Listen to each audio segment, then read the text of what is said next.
Hello Pisces, thank you for joining me for your monthly forecast for May.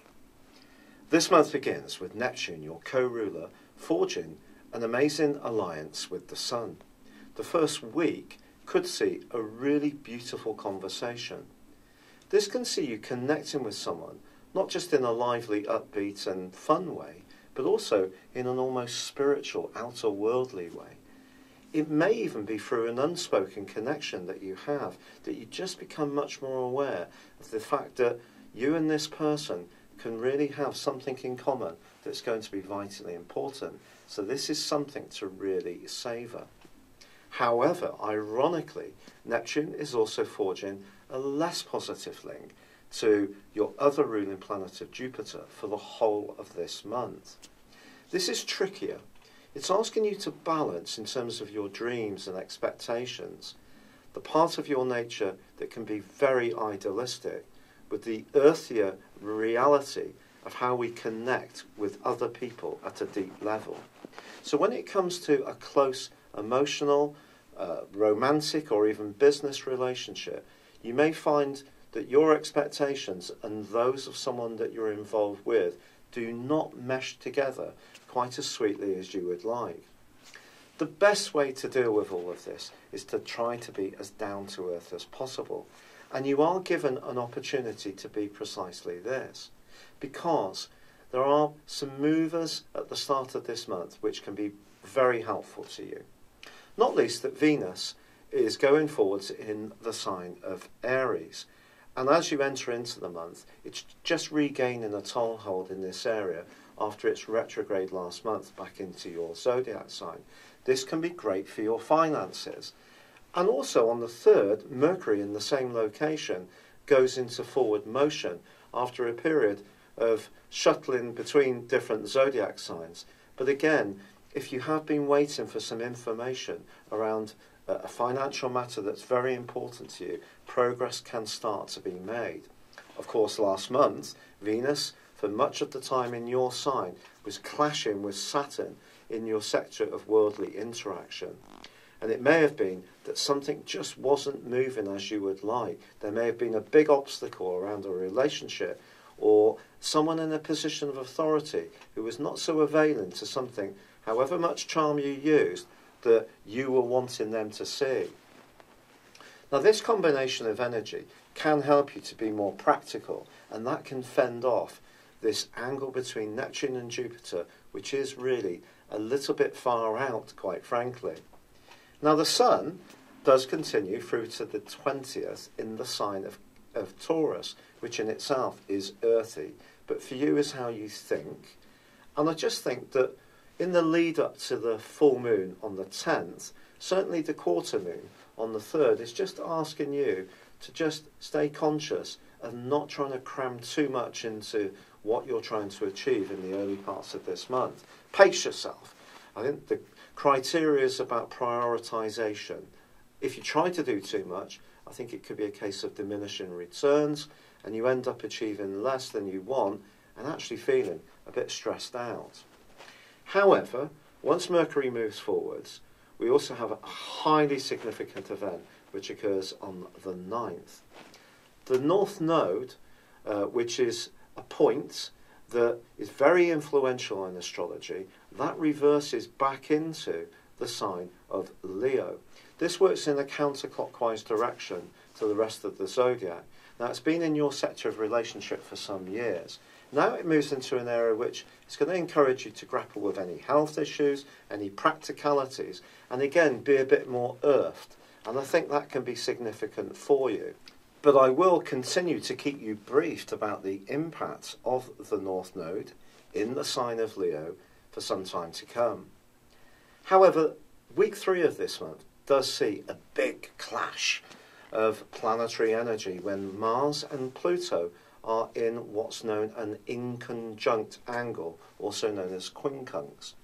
Now Mars for you throughout this month is hustling and bustling its way through the part of your situation which is to do with home. You may find yourself very restless in where you're living and be thinking about making some changes. If you are proactive on this front, you could get a lot done. But in this week 3, it could be that impatience could see you leaping into a situation that can affect your long-term future that may not actually be so good for you. So just be aware that there may be a more compulsive side of your nature to the fore at that time.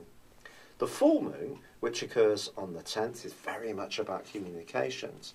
But communications that link to friendships are going to be very much under the astral spotlight in the 2 weeks following this, because again of the role of Pluto. Pluto's tiny influence should not be underestimated. It's the planet of secrets, the planet of revelations, the planet of the underworld. It's very much to do with our desires, truth, and also money, lust as well. So conversations can be quite vibrant on the back of this particular full moon, but it's what they really mean about your long-term future that I think is what you need to dissect most of all. What's going to help you to do this is the arrival back in the sign of Taurus of Mercury on the 16th. By the 20th, he returns to the part of your scope where the retrograde first began on the 9th of April. If you think back till then, if something has been particularly delayed, then I think it will start to make a bit more sense that it's returned to the point where that process began. It then affected your financial situation, but now it's given you an opportunity to really punch forwards and take care of business in a very clear and insightful way. And it's going to help those communications enormously. Now, the Sun does move to join with Mars on the 21st. The Sun in this area can be quite reflective, but it's essentially about our sense of security. Now, that can be different for different types of people. Some people are very adventurous, and their sense of security could be in a very remote location, taking on some kind of big physical challenge. For others of us, very often security begins at home. And it's possible that on the back of the new moon, which occurs on the 25th, that in the following month, something significant can happen around where you live, who you live with, or perhaps even around your own emotional inner world. If there is someone in your family who's looking to extend their brood, good news could be on the way. But there are some significant influences at the very end of this month, not least that Mars forges a very dramatic link to Uranus, which suggests you could have something of a brainwave in the last week of this month about finances and an innovative move on your part where you're very decisive, but you listen to a hunch could work out remarkably well. However, more challenging is the angle between Pluto and also Venus in the last week. If there is somebody that you're drawn towards, and it could be from within your circle, just try to think through how things will pan out in the future. It's possible that someone can be very charming towards you, but there could be some kind of ulterior motive. There often is when Venus and Pluto are involved, especially around money or, quite frankly, sex. So if someone seems to be laying it on with a trowel, try to unpick why that might be. Or could it be you who's being quite flowery in terms of your attitude towards somebody or some aim you have that could benefit you, but will it be good for them as well? That's something you will need to think about.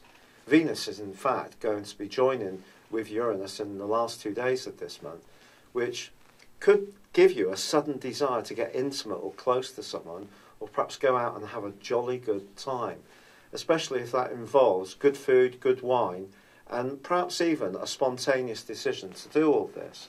And that can be great fun.